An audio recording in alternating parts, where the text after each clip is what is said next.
Akkam jirtu hordoftoota chaanaalii baruuftuuf har'a kan waliin ilaallu fiiziksii kutaa salgaffaa Unit 5 fi Simple Machines kan jiru waliin ilaalla. Haga xumura viidiyoo kanaatti na waliin turaan isiniin jedha. Egaa Simple Machines gaafa jennu maashinoota sasalphoo isa jennudha jechuudha. Introduction immoo maal jedha? In this unit you are going to study important concept of simple machines.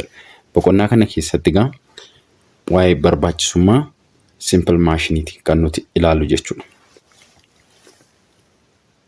You have observed that people in your local area use an axle to split wood into parts, use knives to cut and chop different items, and use pulley to lift water from a well. Egaa naannoo keessan keessatti simple machinii ni fayyadamu. Simple machinii ni fayyadamu. Kan akka agaraa ta'uu danda'a, kan akka qottoo ta'uu danda'a. Mukoota tokko tokko adda baasuuf jechuudha. Isaan kana adda baasuuf simple machinii ni fayyadamna. Mukoota tokko tokko kutuudhaaf jechuudha. Isaan kan akkasumallee bishaan boollaa keessaa bishaan baasuuf puulii fayyadamna jechuudha.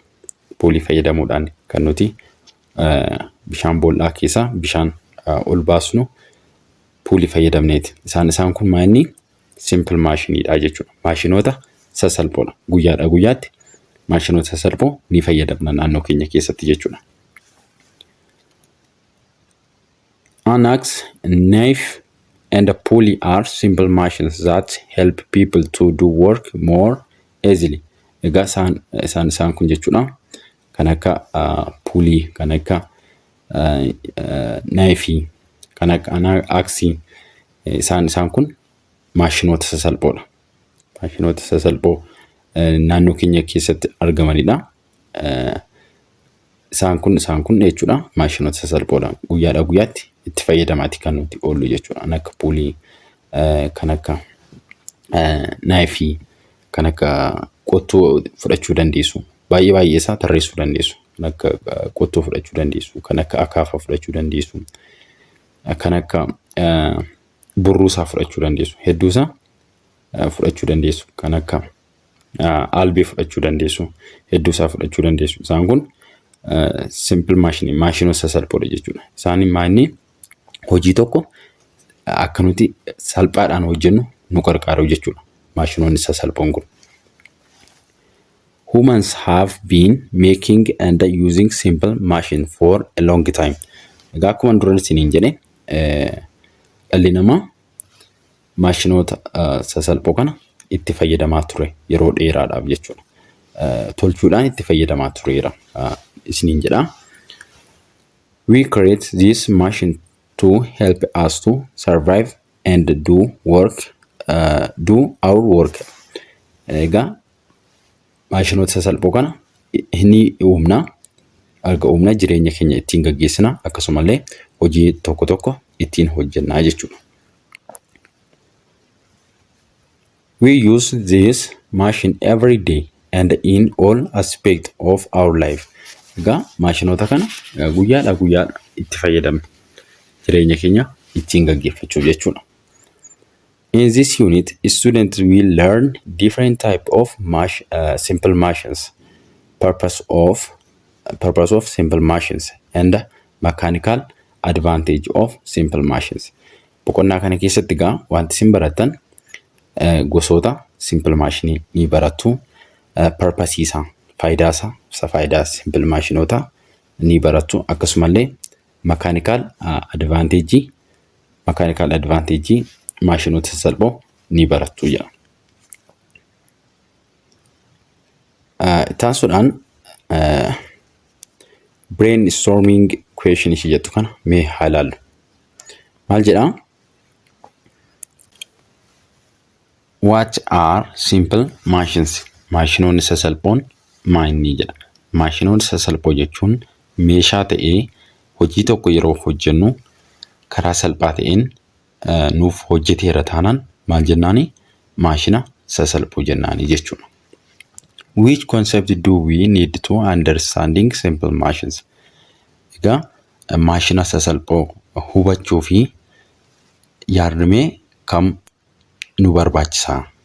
Maashina sasalphoo hubachuu fi yaadrimeewwan kamtu nu barbaachisaa jedha.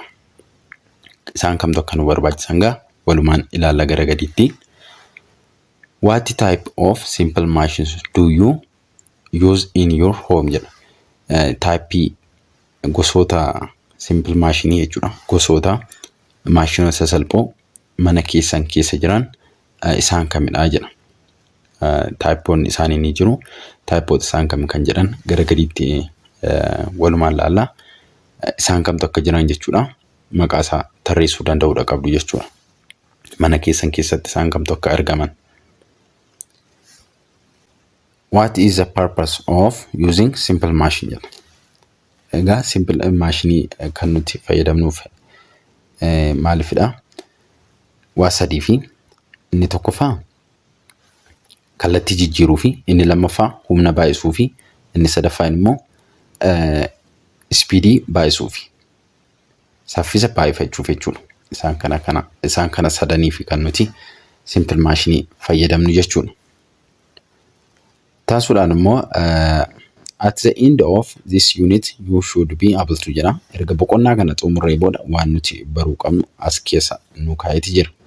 Akkuma asirratti argitan jechuudha. Isaan kana baruu danda'uudha qabdu jechuudha erga boqonnaa kana xumurtanii jechuudha. Isaan kana baruun dirqama ta'a jechuudha.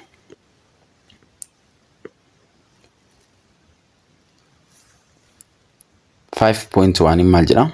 Simple machines and their purpose. Maashinoota sasalphoo fi faayidaa isaanii jedha. Faayidaa isaanii.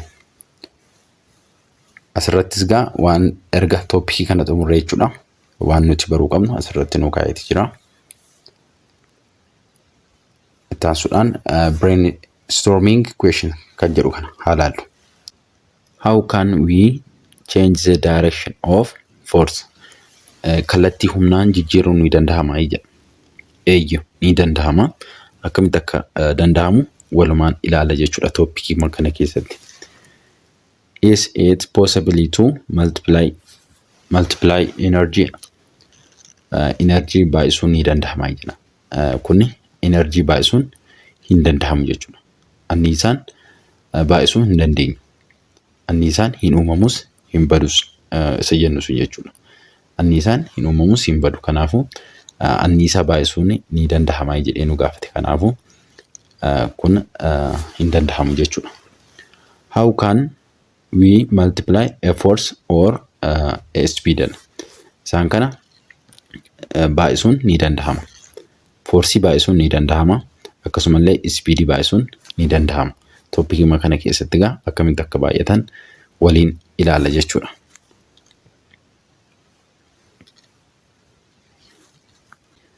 Imagine trying to put a stamp through a stack of paper with your bare hands. It is an almost impossible and a dangerous task. A stapler gets the job done quickly, easily and safely. Maal jedha?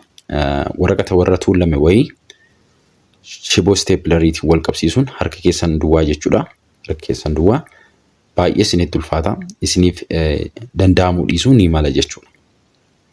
Ani waraqata warra tuulame wayii shiboo staplerii qofaa fuutanii staplerii otoo hin fayyadamin jechuudha. Shiboo shi qofa fuutanii waraqatoota warra tuulaman sun wal qabsiifna osoo jettanii harka duwwaa isiniif hin danda'amu jechuudha.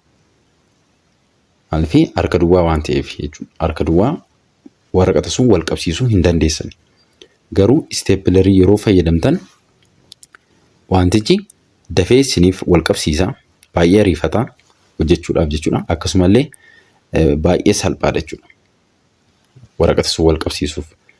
Kun maani hojii maaliiti? Hojii simple machineeti jechuudha. A simple machine is a device that requires a single force to do mechanical work. Simple machine jechuudha. Humna tokkoon kan mechanical working hojjetaadha. Humna tokkoon humna irratti dalageessinu tokkoon kallattii tokkoon irratti dalageessina miti egaa. Fakkeenyaaf amma staplerii kana yoo ta'u fudhattanii kallattii tokkoon kan nuti irratti dalageessine. Kana jechuun asii gadee qabuudhaan waraqaticha irratti asii gadee qabuudhaan humna keenya asii gadee irratti dalageessuudhaan irratti apply gochuudhaan kallattii tokko miti kan nuti irratti apply goone innu maanni downwardidha. Downward irratti apply goone force keenya jechuudha. Singly karaa kallattii lama miti wantichi waan ta'eef kallattii tokkoon kan nuti irratti apply goone. Maal hojjete mechanical working hojjete jechuudha. Asirraa argitan. The stapler work by applying a single down force at its open end. Akkuma amma isiniin jedhe staplerii irratti amma kan nuti humna dalageessine downward force dha. Single force dha kan nuti irratti dalageessine. Maal hojjete mechanical working hojjete jechuudha. Like the stapler, the mechanisms of most physical systems are made of one or more simple machines that work alone or together to make physical tasks such as nailing, cutting, throwing, carrying, and chopping easier to do mechanical work. Isaan kanaan jechuudha mechanical work hojjechuu dandeenya. Nailing yeroo jennu gaa rukutuu isa jennu jechuudha. Rukutuu yookiin dhahuu isa jennudha. Cutting yeroo jennu muruudha. Throwing yeroo jennu darbachuudha. Carrying yeroo jennu baachuudha. Chopping yeroo immoo ciruu isa jennudha jechuudha. Isaan kanaan mechanical work hojjennaa jechuudha.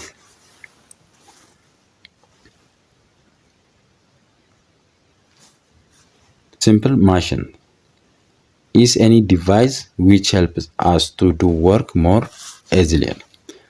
Maashina sasalphaa jechuun meeshaa ta'ee hojii tokko akka nuti karaa salphaa ta'een hojjennu kan nu gargaarudha jechuudha. Activity 5.1 make observation in your village and write the type of simple machines people are using in their day-to-day activity.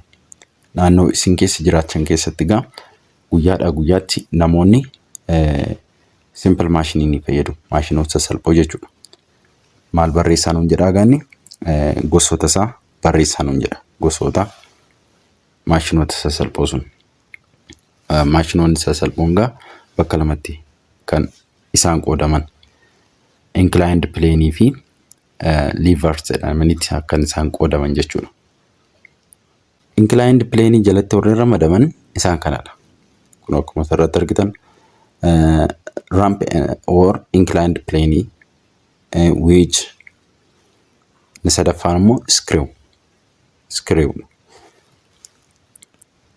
Levers jalatti immoo warreen ramadaman lever, wheel and axle and sadaffaan pulley. Isaan kun maal jalatti ramadamu levers jalatti ramadamu. Inclined plane jalatti warreen ramadaman immoo isaan amma maqaa isaan kana sadan jechuudha. Tokkoffaan isa kana, lammaffaan sadaffaan immoo isa kana jechuudha. Isaan kun inclined plane jalatti warreen ramadaman. Levers jalatti immoo warreen ramadaman isaan kana sadanii jechuudha. Isaan kun type isaati jechuudha. Type simple machineeti. Type isaaniiti. Asirrattuu kitaaba keessan irrattu maal jedha? Simple machines are categorized into two groups. Groupii lamatti kan qoodeeti jiru. Groupii lamaan sun kunis eenyudha? Inclined plane fi lammaffaan levers warreen jennudha. Leversiin isaan kana sadan of jalatti qabammata. Inclined planenis akkasuma isaan kana sadan of jalatti hammata. Screw dabalatee jechuudha. Screw dabalatee isaan kana of jalatti hammata jechuudha. Write the purpose of this simple machine in their day-to-day activities. Maal barreessaa nuun jedhaa? Faayidaawwan maashinoota sasalphoo gochaa guyyaadhaa guyyaatti nuti hojjennu keessatti faayidaa inni nuu qabu tarreessaa nuun jedha. Faayidaa hedduudha qabu isaanis humna nuu baay'isuu, speedii nuu baay'isuu, akkasumallee kallattii nuu jijjiiru isaan kana barreessuu dandeessu. List the number of activity in your village that are not supported by simple machine. Maal tarreessaa isiniin jedhaa? Naannoo keessan keessatti maashinoota sassalphoodhaan, hojii maashinoota sassalphoodhaan hin deeggaramne barreessaa isiniin jedha. Hojiiwwan maashinoota sassalphoodhaan hojjetamne akka kamii ta'uu danda'a? Fakkeenyaaf amma ulee wayii fuutanii harka keessaniin osoo cabsitanii kun maashinaan fayyadamtan jechuu hin dandeenyu jechuudha.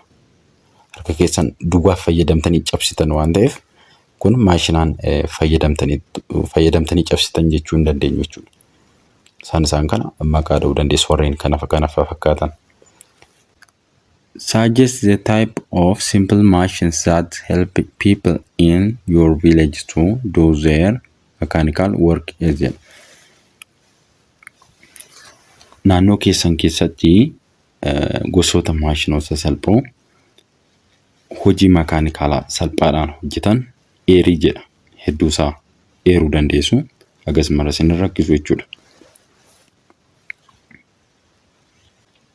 Simple machines are energy transferring device.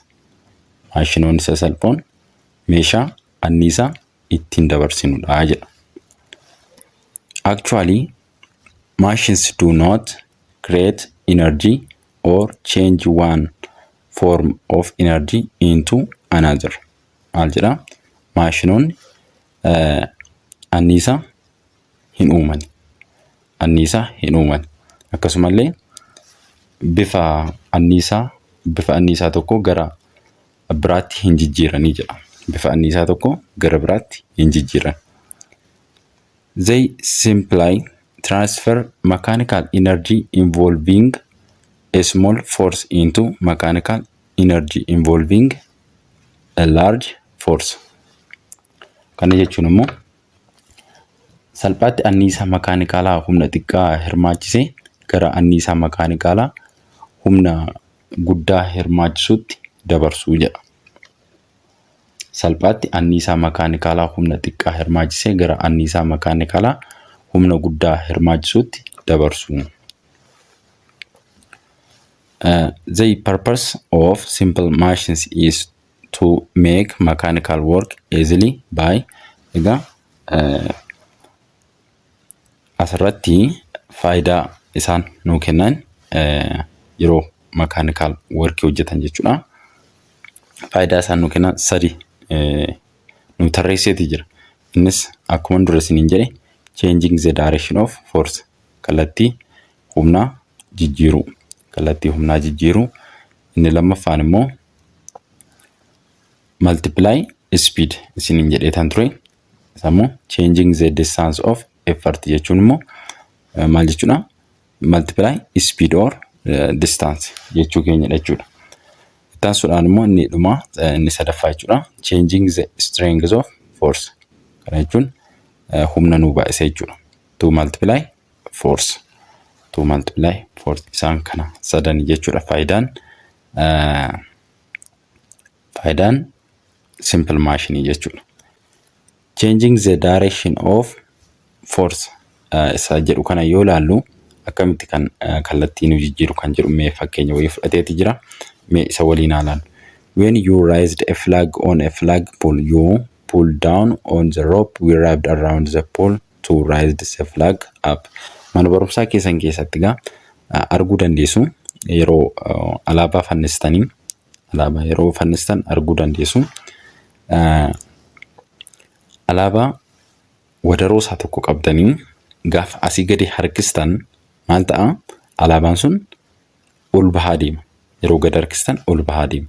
Humni isanii irratti dalageessanii humna isanii wadaroo sana irratti dalageessitan asii gadi dalageessitan. Garuu alaabaan sun maal ta'e? Oli kan inni bahe. Kanaafuu kallattii humnaa nu jijjiirra moo nu jijjiirra? Maashiniin kun kallattii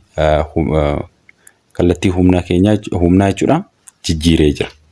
Kanaafuu yeroo kana maal jennaan? Changing the direction of force, kallattiin humnaa jijjiirameera. Nuti kan irratti apply goone alaabaa kana irratti jechuudha. Ishii kana alaabaa jedhaatii fudhadhaa. Kana alaabaa jedhaati fudhadhaa.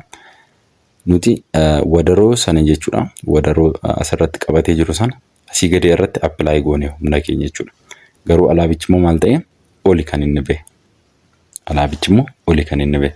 Yeroo kana kallattii humna jijjiireetii jira jechuudha. Changing the distance of effort kana jechuun to multiply speed or distance jechuudha.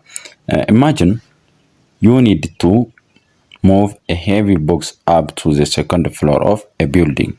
It would be easier to carry it up an inclined plane, like a set of stairs, than the throw it straight up.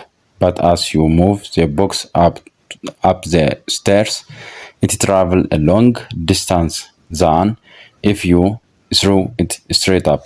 Maal jedhaa? Boksii ulfaataa wayii saaxina ulfaataa wayii jechuudha.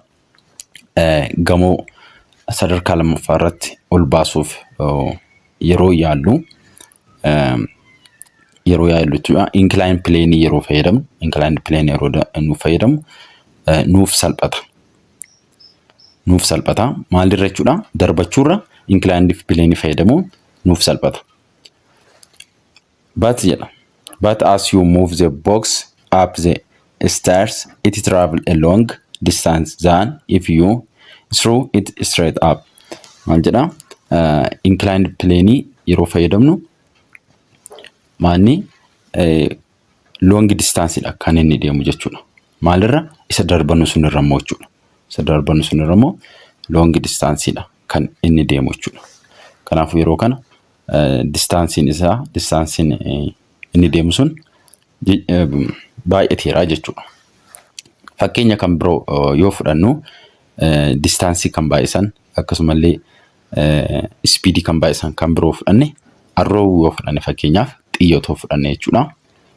Egaa akkuma asirratti argitan namtichi kuni arrow kana yeroo darbatu akkuma argitan jechuudha. Duubatti harkisuudhaan kan inni darbatu yeroo kana fageenya dheeraa akka deemu isa fayyada. Akkasumallee speediin isaa akka dabalu isa fayyadeetii jira akkuma argitan jechuudha.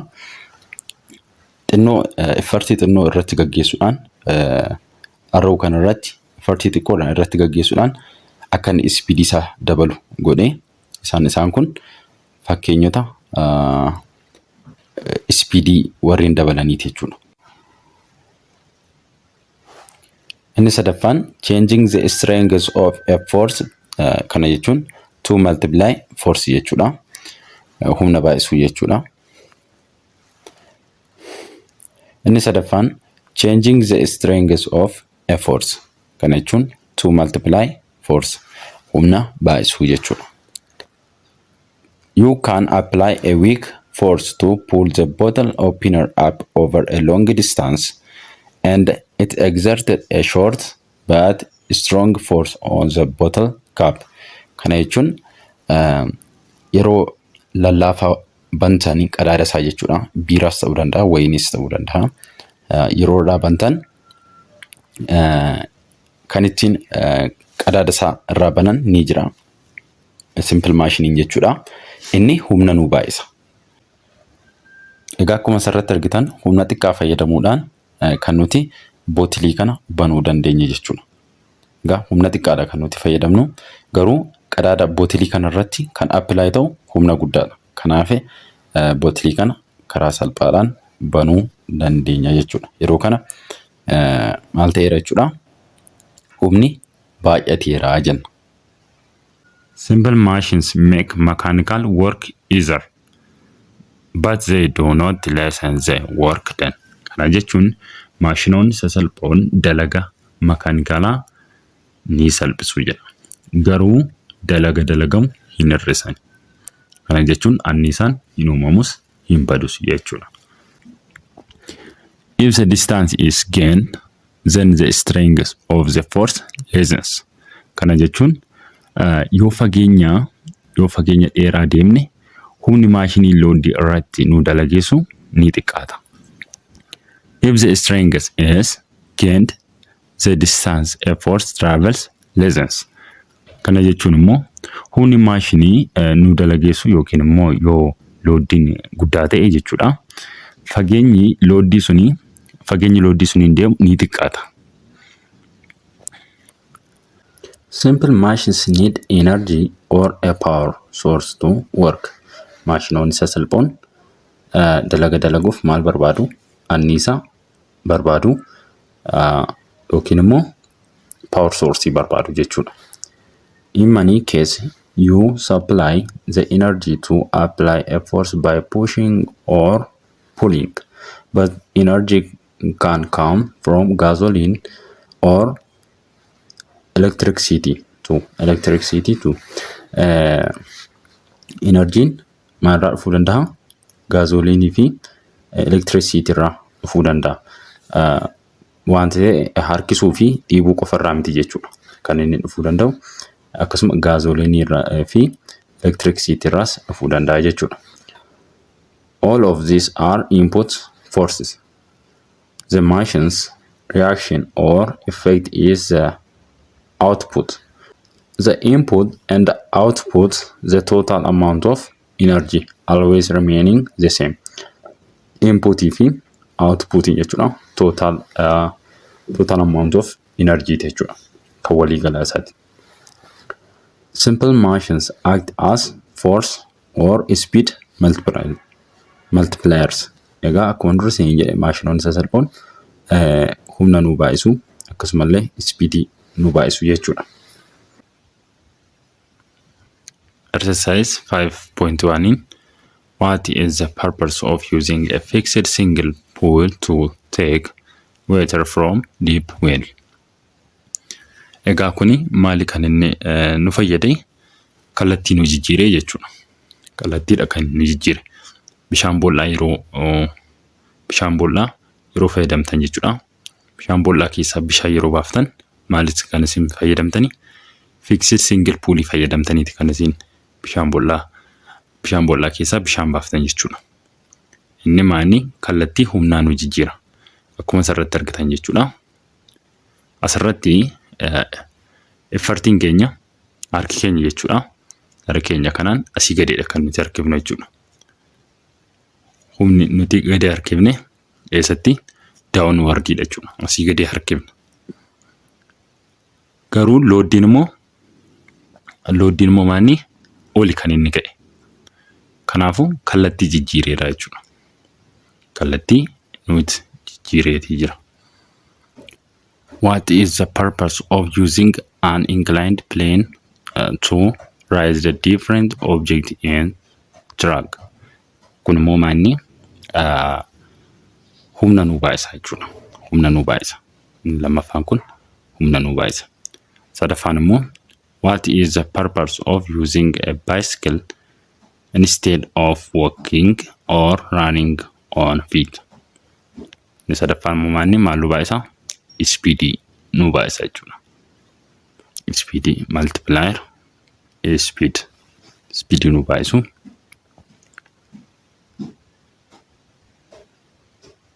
To deal with exercise 5.1, it is better to use the term of effort and load. Termii effortii fi loodii jedhu kana exercise 5.1 keessatti fayyadamaa jedha.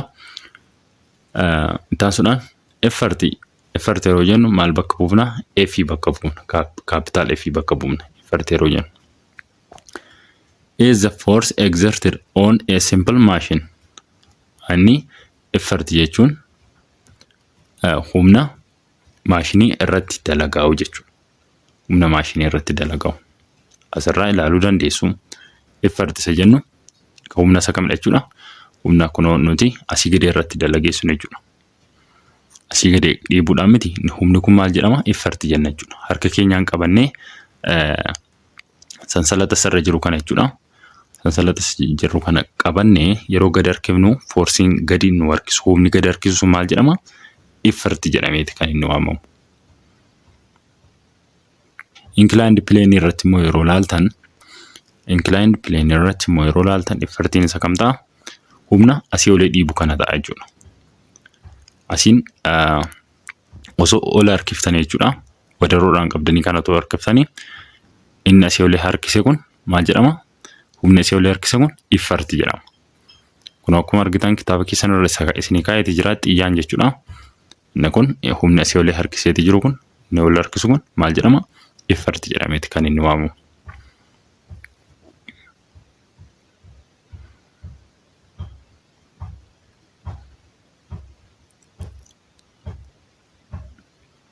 Effortiin gaa simple maashinii keessatti akkuma isinitti agarsiise effortiin fixed pool irratti isinitti agarsiiseera, inclined plane irratti isinitti agarsiisee jira. Or the compound machine kana jechuun baayiskilii fudhachuu dandeessu compound maashinii jechuudha. Compound maashiniidha. Eenyu fa'i baayiskiliin compound maashiniidha. By an external body like human being. Maaliin egaa irratti compound machine irratti apply yeroo godhan baayiskilii fudhachuu dandeessu. Maal isaa irratti apply goona? Pedaalii isaa irratti kan nuti apply goonu jechuudha. Pedaalii isaa irratti kan nuti apply goonu. Kun compound machine jechuudha. Baayiskiliin compound maashiniidha. Simple machine miti compound maashiniidha. Egaa asirratti nuti pedaalii isaa kanarratti nuti apply goona. Yeroo kana nuuf deemaa jechuudha. Nuuf deema. Asirratti compound machine maaliif jennee simple machine irratti kan isaan ijaaraman jechuudha. Compound machine kun simple machine irratti asirraa yeroo ilaaltan axle wheel and axle kan jedhu kun simple machineedha. Akkasumallee pool inni jedhu kun isaan kun pooliidha. Akkuma argitan asitti jechuudha. Pooliidha. Levers inni jedhu kunis akkasuma simple machineedha. Screw inni jedhu kunis simple machineedha. Walitti dabalaman si kun maal nu kenne? Compound machine nu kenne jechuudha. Simple machine inni kun walitti dabalameet maal nu kenne? Compound machine nu kenne.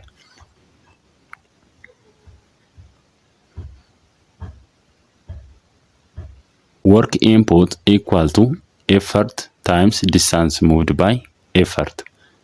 Work input jechuun eenyu faana wal qixa?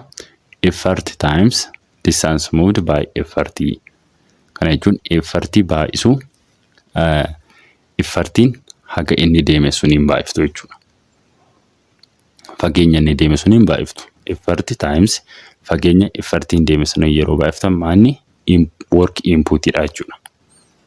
Asirraa inclined plane irraa yeroon isinitti agarsiisu work input yeroo barbaadan effort yeroo jennu gaa humna asii olee boksii kana dhiibudha jechuudha. Effort yeroo jennu distancein isaa immoo fakkeenyaaf asii ka'ee boksiin kun bakka kanaa ka'ee gubbaa kanarra gahee jira yoo ta'e fageenya inni deeme kana gidduudha. Kanaafuu humna asii olee harkisa kanaa fi effortii kanaa fi baay'isuu fageenya inni effortiin kun deeme yeroo waliin baay'iftan maal jechuudha? Work input dha jechuudha. Work input jechuun effort times distance moved by effort S jennaa jechuudha. Distance moved by effort.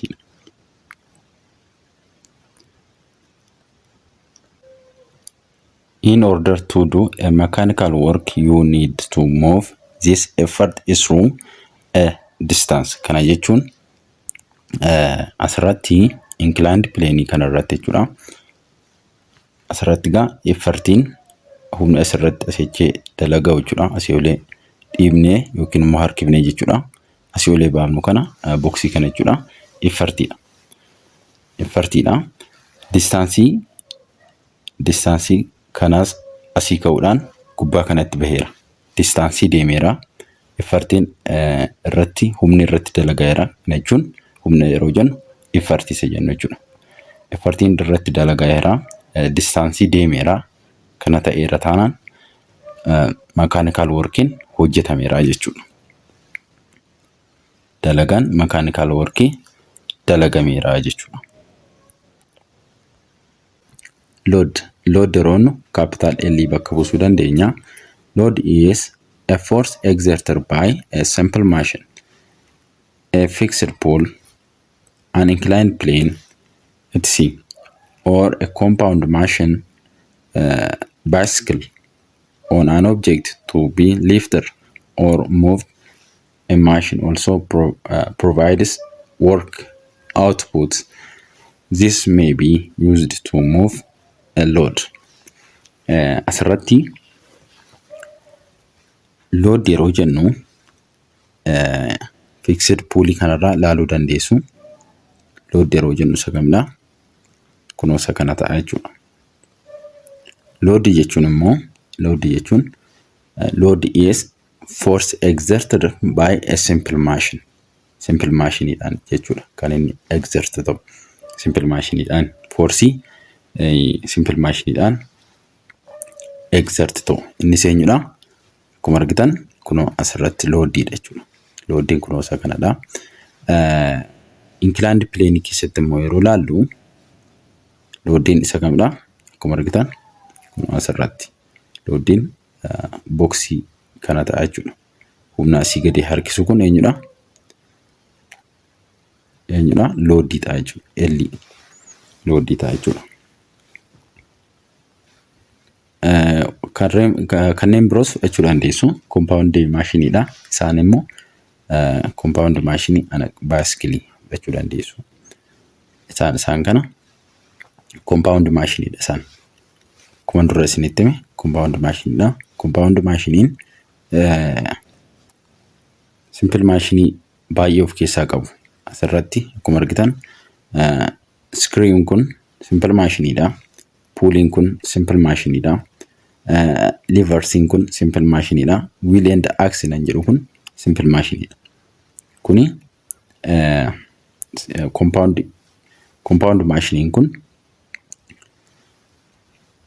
akkuma argitan loadii kan qabu ni jira. Loadii kan qabu ni jira. Effortii kan qabu ni jira. Asirratti puulii kana yeroo fudhatan puuliin isa kamidha? Asirratti ishii kana jechuudha. Asitti ishii sansalata isaa naannessitu kana jechuudha. Ishiin kun egaa puuliin effortii fi loadii ni qaba. Effortii fi loadii ni qaba. Isaan kana as keessatti jechuudha. Compound maashinii kana keessatti simple maashiniin ni jira. Simple maashiniin kunis loadii fi effortii ni qabu jechuudha.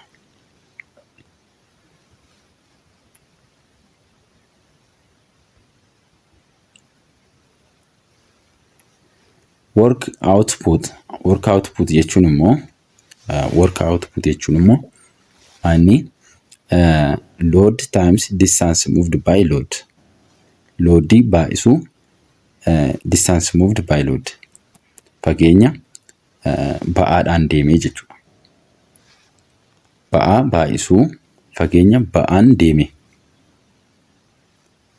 Work output jechuun ba'aa baay'isu fageenya ba'aan deeme. Kana jechuun asirraa ilaaluu dandeenya. Inclined plane kanarraa ilaaluu dandeenya. Loadiin isa kamii asirratti? Loadiin kunoo boxii kanadha. Humna asii gadee dhiibu kanadha jechuudha. Humna asii gadee dhiibu kana. Inni loadii jennaan jechuudha. Loadii baay'isu distance moved by load.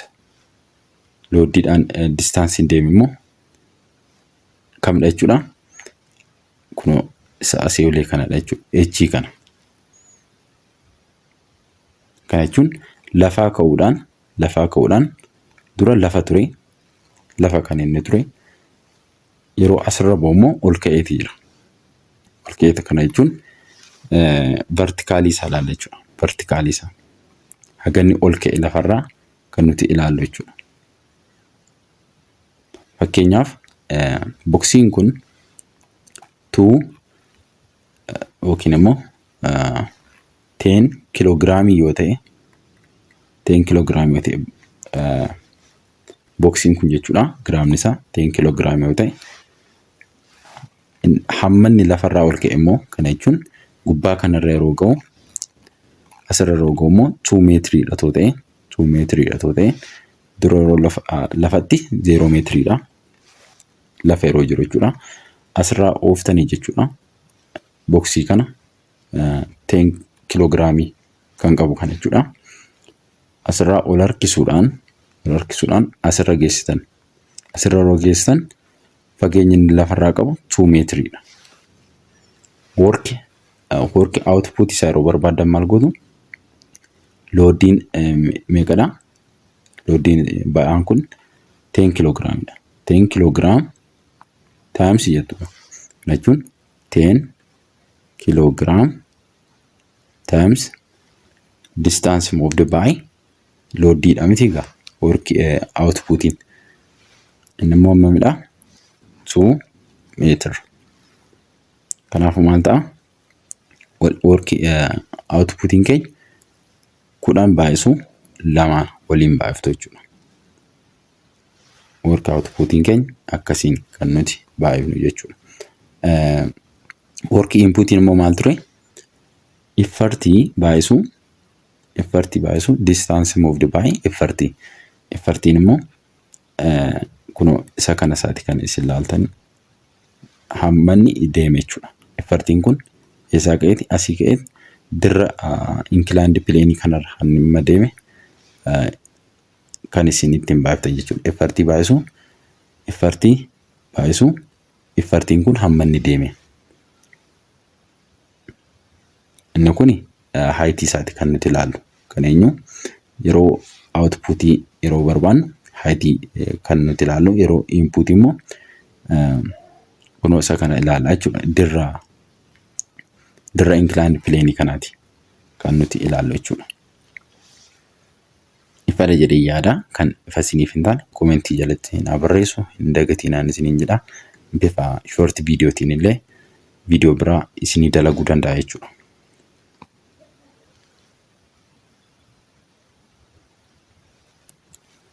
suppose in a fixed single pool an effort move 2 meters in 1 second to lift a packet of water from a wheel and the packet of water move 2 meters at the same time the speed with which the effort move would be 2 meters per second and what of the load is 2 meters per second. Here the speed of the effort is the same as the load. So the purpose of the pulley is to change the direction. Ega purpose in pulley jechuudha kallattii jijjiiruudha. Asirratti maal nu fudhate fakkeenya nu fudhate asirratti fixed pulley dha gamma effortii 2 meetira kan inni deeme effortii jechuudha 2 meetira kan inni deeme innis 1 second keessatti jechuudha 1 second keessatti bishaan bollaa keessaa yeroo bishaan baafnu jechuudha kana jechuun kana ilaaluu dandeessu effortii jechuun harka keenyaan qabanne isa nuti irratti humna dalageessinu jechuudha effortii jechuun isa gadi harkifnu kanadha jechuudha yeroo gadi harkifnu 2 meetiriidha kan nuti asii gadi harkifne sekendii tokko keessatti jechuudha sekendii tokko keessatti bishaan bollaa keessaa yeroo bishaan baafnu jechuudha and the bucket of water move 2 meters at the same time. Ega bucketiin kunis yeroo asii gadee kana harkistan jechuudha. Asii gadee kana harkistan sansalata kana yeroo gad harkiftan meetira 2 yeroo harkiftan asii gadee jechuudha. Meetira 2 yeroo asii gadee harkistan asii inni kunis jechuudha. Asii olee ka'a. Hagam meetira 2 asii olee inni kunis jechuudha inni pocketiin kunis meetira 2 ol ka'a jechuudha. Meetira 2 asiin meetira 2 gadi buunaan asiin meetira 2 ol ka'a jechuudha. The speed with which the effort move would be 2 meter per second and that of the load is 2 meter per second. Here the speed of effort is the same as the load. Egaa speed fi loadinga the same ta'a jechuudha. The same ta'a yeroo kana. So the purpose of the police purpose pulimaanii kallattii humnaa jijjiiruudha jechuudha. Purpose pulii kallattii humnaa jijjiiruudha. Akkuma argitan to change the direction. In inclined plane, a small effort is used to lift the heavy load. Egaa inclined plane maaliif nu fayyada? Humna xiqqaa fayyadamnee effortii xiqqaa fayyadamnee jechuudha. Effortii xiqqaa fayyadamuudhaan waan ulfaataa ol kaasuufidha kan nu fayyadu. Akkuma asirratti argitan asii egaa asii olee yeroo dhiibnu humna xiqqoo fayyadamuudhaan as gubbaa irratti kan nuti baafnu jechuudha. Hence the inclined plane is used to multiply force. Inclined plane maaliif nu fayyada? Humna baay'isuufi jechuudha. In other words, it is force multiplier. Kun isiniin jedhe inclined plane humna baay'istuudha jechuudha. Key concept. Machine jechuun maali? A device designed to do mechanical work easy. Machine maali? Meeshaa ta'ee mechanical work karaa salphaa nu dalagu jechuudha. Dalaga mechanical work karaa salphaa nu dalagu jechuudha. Effort jechuun immoo the force applied to the machine or the force you exerted on the machine. Effort jechuun humna maashinii irratti nuti dalageessu yookiin immoo humna maashinii irratti dalagaa'u jechuudha. Load jechuun immoo the force exerted by machine. Humna maashiniidhaan dalagaa'u jechuudha. Load jechuun immoo humna maashiniidhaan dalagaa'u.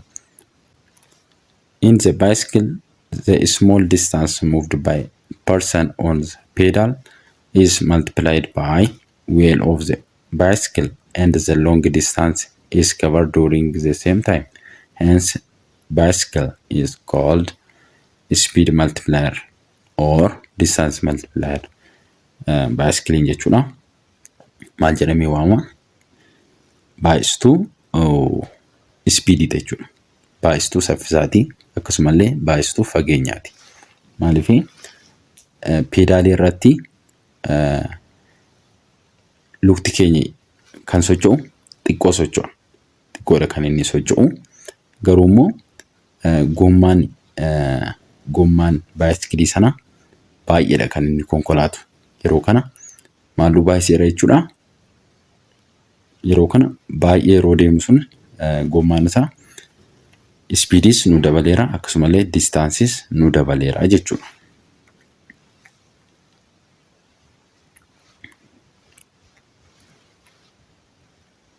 Egaa viidiyoon har'aaf qabadhe kana fakkaata. Viidiyoo sattaanuun 5.2 simple machines at home kan jedhu walitti deebina. Haga sanaatti nagaan turan isin jedha. Gaaffii fi yaada qabdan koomentii jalatti naa barreessuun dagatinaa.